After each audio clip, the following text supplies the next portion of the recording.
Polisiya xizmətkarları kişilərə yonab, onlardan zor küləmdə oqşa oluda şiklənilişi yigitini tutqarlağana, hüquq organlarına ondan ziyan көргən 5 ğailə müracaat etken bula.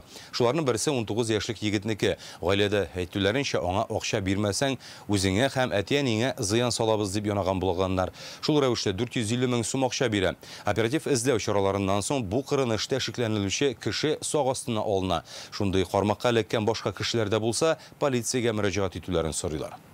Почтовый ящикni ашып караганым, bizim малай исеменә хат килгән. Bizim малай февраль ayında 30 bin mikrozayım оформлять иткән. Хатны күреп әтиәнисе аптырашта кала. Уллары аларга берни дә сөйләмәгән, озаклап сораша торгач, эш урынында танышкан хезмәттәшенең аннан акча таләп иткәнлеге ачыклана. Бу хәл гыйнвардан мартка кадәр дәвам иткән диләр. Янәсе хезмәттәшләре шул рәвешле 450 мең сум акча үзләштерә. Пожалуйста, биреп тор, зарплата кадәр мин нуждающий кеше дип, аннан соң инде угрожать итеп, муеннан тотып алып, суккалап, үтерәм, әтиәниләрне үтерәм дип, бик каты куркытып, 10 мең биреп тор, 50 мең биреп тор, 100 мең, 200 мең биреп тор дип, инде безнең малайның бер тиен дә акчасы калмагач, ул заставлять иткән 12 микрозайм оформлять итергә. Куркынычсызлык максатыннан зыян күрүчеләр йөзләрен күрсәтергә теләми, уллары аларга акча сораучының үзе генә шитмәвен әйткән. Шуннан соң банк белешмәләрен алып полициягә мөрәҗәгать итәләр.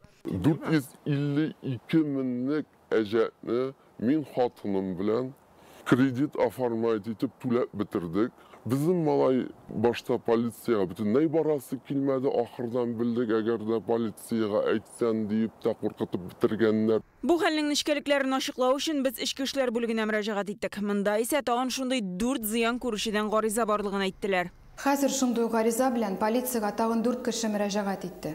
Оператив эзләү чаралары үткәрелгәннән соң Ичке эшләр министрлыгының җинаятьчеләрне эзләү бүлеге хезмәткәрләре шикләнүчене тоткарлады. Ул 24 яшьлек ир-ат. Моңа кадәр хөкем ителгән булган. Әлеге факт буенча Юдина полиция бүлеге җинаять кодексының 163-нче маддәсе янап акча алу буенча җинаять эше ачты. Деньги брал, а какие-то там действия проявлять по отношению к потерпевшему не проявлял никогда. В плане физически. Шикләнелүче ир бу мәсьәләгә үз фикерен шулай җиткерә, акча алдым, кешегә тимәдем ди. Аннан тагын зыян күрүчеләр булса, Ичке эшләр министрлыгының Казан шәһәре буенча идарәсенә экраннардагы номерлар буенча шалтыратып хәбәр итүләрен сорыйлар. Сайфетдинова, Андрей Ключников, Яңа Гасыр каналы.